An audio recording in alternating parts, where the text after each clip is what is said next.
அனைவருக்கும் வணக்கம். இன்னைக்கு என்ன வீடியோல பார்க்க போறீங்கன்னா, மதியானம் லஞ்ச் தான் செய்யலான்னு இருக்கேன். லஞ்சுக்கு குழம்பு வைக்கலான்னு இருக்கேன். குழம்பு என்ன வைக்கலான்னு பார்க்கும்போது வெண்டைக்காய் புளிக்குழம்பு வைக்கலான்னு இருக்கேன். இந்த குழம்பு பார்த்தீங்கன்னா செம டேஸ்டா இருக்குங்க. அவ்வளோ வத்த குழம்பு மாதிரி இருக்கும். நான் என்னோட ஸ்டைலில் வச்சு காட்டுறேன் பாருங்க. நீங்களும் இதே மாதிரி வச்சு பாருங்க. சூப்பராக செம்ம டேஸ்ட்டாக இருக்கும். அது மண் சட்டியில் நல்லெண்ணெய் வச்சு செய்யும் போது அருமையாக இருக்கும். இந்த குழம்பு 2 நாளைக்கு கூட வச்சுக்கலாங்க. அவ்வளோ நல்லா இருக்கும். இப்போ வீடியோக்குள்ளே போகிறதுக்கு முன்னாடி இப்போ தான் முதல் என்னோட சேனலை பார்க்குறீங்கன்னா சப்ஸ்கிரைப் பண்ணிட்டு உள்ள வாங்க. வீடியோக்குள்ளே போகலாம். ஹலோ ஃப்ரெண்ட்ஸ், ஒரு முக்கியமான நியூஸ் சொல்லலான் இருக்கேன். பார்த்தீங்கன்னா நான் வந்து வீட்லேயே சத்து மாவு, சாம்பார் தூள், குழம்புத்தூள், அப்புறம் ஹேர் ஆயில் பண்ணி சேல்ஸ் பண்ணிட்டு இருக்கேன். இப்போ கொஞ்ச நாளாக தான், ஒரு 2 மாசமாக தான் ஆரம்பித்து செஞ்சிட்ருக்கேன். சத்து மாவெல்லாம் அங்கே 2 டைம் செஞ்சு தீர்ந்துருச்சு. பெரிய அளவில் பண்ணல. வீட்டு பக்கத்தில் இருக்கவங்களுக்கு, தெரிஞ்சவங்களுக்கு, ஃப்ரெண்ட்ஸுக்கு மட்டும் கொடுத்துட்ருக்கேன்.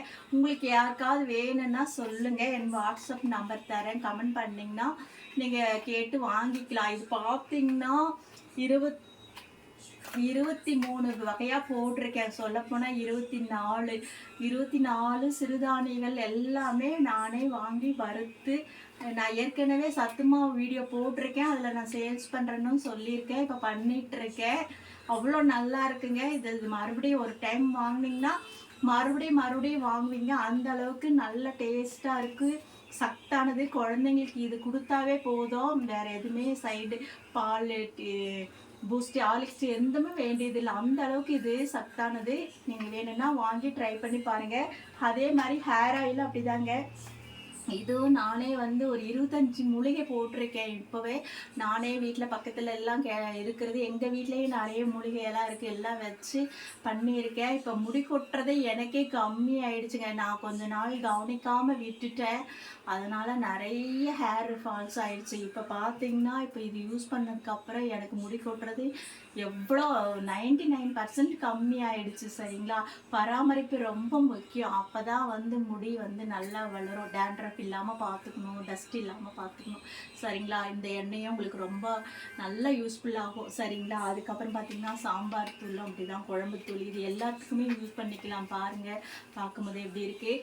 உங்களுக்கு ஏதாவது வேணும்னா நீங்கள் எனக்கு காண்டாக்ட் பண்ணுங்கள். சரிங்களா?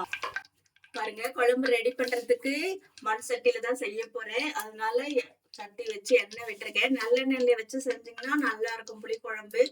இப்போ எண்ணெய் காஞ்சிட்டு இருக்கு. கடுகு போட்டுக்கலாம். கடுகு உளுத்தம் பருப்பு, கொஞ்சம் ஜீரகம் கலந்துருக்கு. இதுல பொரியட்டும். பாருங்க, கடுகு பொரிஞ்சிட்டு இருக்கு. கொஞ்சம் வெந்தயம் போட்டுக்கலாம். இப்ப கடுகு பொரிஞ்சிருச்சு. நம்ம வந்து சின்ன வெங்காயம் இருந்ததுன்னா அது போட்டிங்கன்னா நல்லா இருக்கும். ஆனா என்கிட்ட இல்லை. அதனால பெரிய வெங்காயம் தான் போடுறேன். சாம்பார் வெங்காயம் போட்டிங்கன்னா புளிக்குழம்புக்கு ரொம்ப நல்லா இருக்கும். இப்போ நல்லா வெங்காயம் வணங்கட்டும். இப்போ இது கூட கொஞ்சம் பூண்டு போட்டுக்கலாம். ஒரு பூண்டு, பெரிய பூண்டு உரிச்சு வச்சிருக்கேன். நல்லா வணங்கட்டும். ஆனியன், பூண்டு 2 நல்லா வணங்கட்டும். இப்போ பார்த்தீங்கன்னா நம்ம எடுத்து வச்ச லேடிஸ் ஃபிங்கர் வெண்டைக்காவை போட்டுக்கலாம். இதை வந்து தனியாக கூட எண்ணெயில் வணக்கி எடுத்து போடலாம். அது ரொம்ப ஆயில் பிடிக்கும். அதனால நான் இந்த மாதிரி பண்ணுறேன். இப்போ இதுலேயே வந்து நல்லா வணக்க விட்டோம்னா சுருண்டு வணங்க விடணும். பாருங்க, நல்லா வணங்கிட்டு இருக்கு. இப்போ 2 தக்காளி பழத்தை நான் மிக்சியில போட்டு அரைச்சு வச்சிருக்கேன். அதை ஊற்றிக்கலாம்.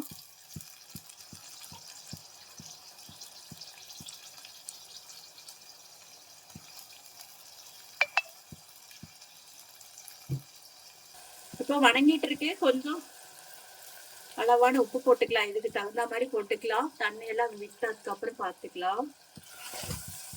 இப்போ காரப்பொடி போட்டுக்கலாம். குழம்பு எவ்வளவு வைக்கிறோமோ அதுக்கு தகுந்த மாதிரி காரப்பொடி போட்டுக்கோங்க. மிளகாத்தூள், வெறும் மிளகாத்தூள் போட்டிருக்கேன். கொஞ்சம் மஞ்சத்தூள் போட்டிருக்கேன்.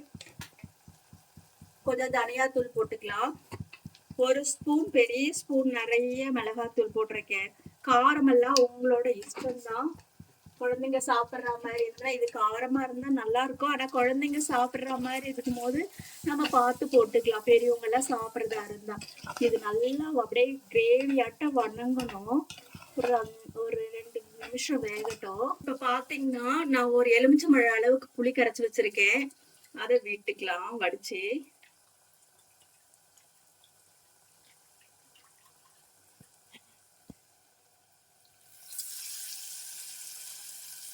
பாருங்க, நான் தேவையான அளவுக்கு தண்ணி விட்டுருக்கேன், புளி கரைச்சு விட்டு. இப்ப பெருங்காயத்தூள் கொஞ்சம் போட்டுக்கலாம். கட்டி பெருங்காயமா இருந்தா எண்ணெயிலே போட்டுக்கலாம். சரிங்களா? இப்ப நான் கருவேப்பிலை போடல. இப்ப கருவேப்பிலை, பச்சை கருவேப்பிலை மேல போட்டுக்கலாம்னு விட்டுருக்கேன். நீங்க எப்படி போட்டாலும் சரி. சரிங்களா? இப்போ குழம்பு நல்லா கொதிக்கட்டும். பாருங்க, குழம்பு சூப்பரா ரெடி ஆயிடுச்சு. இப்போ பச்சை கருவேப்பிலையும் கொஞ்சம் மல்லித்தழையும் போட்டுக்கலாம். பாருங்க, அருமையா சிம்பிளான குழம்பு தான், ஆனா டேஸ்ட் செம்ம சூப்பரா இருக்கும். இது 2 நாளைக்கு கூட வச்சுக்கலாங்க, அவ்வளோ நல்லா இருக்கும். இதுல இன்னொரு பொருளும் கலக்க. இப்ப பாருங்க, கொஞ்சம் வெல்லம். இது டேஸ்ட்டை செமையா தூக்கி கொடுக்கும் குழம்புக்கு. பார்த்தீங்கன்னா ஜம்முன்னு இருக்கு பாருங்க குழம்பு. இது பார்த்தீங்கன்னா சாப்பாட்டுக்கு செம்ம டேஸ்ட்டாக இருக்கும், சுட சாதத்துக்கு. நான் மத்தியானம் லஞ்சுக்கு தான் செஞ்சுருக்கேன். வாங்க சாப்பிட்லாம். இப்போ என் குழம்ப நிறுத்திடலாம். பாருங்க, சூப்பரான வெண்டைக்காய் புளிக்குழம்பு ரெடி ஆயிடுச்சு. பார்க்கவே அவ்வளோ சூப்பராக இருக்குங்க. அதுக்கு தொட்டுக்க பார்த்தீங்கன்னா நான் அரிசி பப்படம்ங்க, அது கார பப்படம். அப்புறம் பார்த்தீங்கன்னா வல்லாரை சட்னி அரைச்சிருக்கேன்.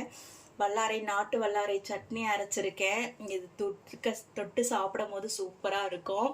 இதாங்க எங்களோட மத்தியான லஞ்சை. இந்த வீடியோ உங்களுக்கு பிடிச்சிருக்கும்னு நினைக்கிறேன். பார்த்துருப்பீங்க, குழம்பு எப்படி சிம்பிள் தாங்க, ஆனால் செம்ம டேஸ்ட்டாக இருக்கும். என்னதான் நம்ம விதவிதமாக குருமா அந்த மாதிரி இதெல்லாம் பண்ணாலும் இந்த மாதிரி ஒரு வெண்டை புளிக்குழம்பு வச்சு சாப்பிட்டா செம்ம டேஸ்ட்டுங்க. அது ஒரு டேஸ்ட்டே தனி தான். சரிங்களா? உங்களுக்கு இந்த வீடியோ பிடிச்சிருக்குன்னு நினைக்கிறேன். பிடிச்சிருந்தா லைக் பண்ணுங்கள், ஷேர் பண்ணுங்கள், அப்படியே என்னோட சேனல் சப்ஸ்கிரைப் பண்ணுங்கள். பாய்.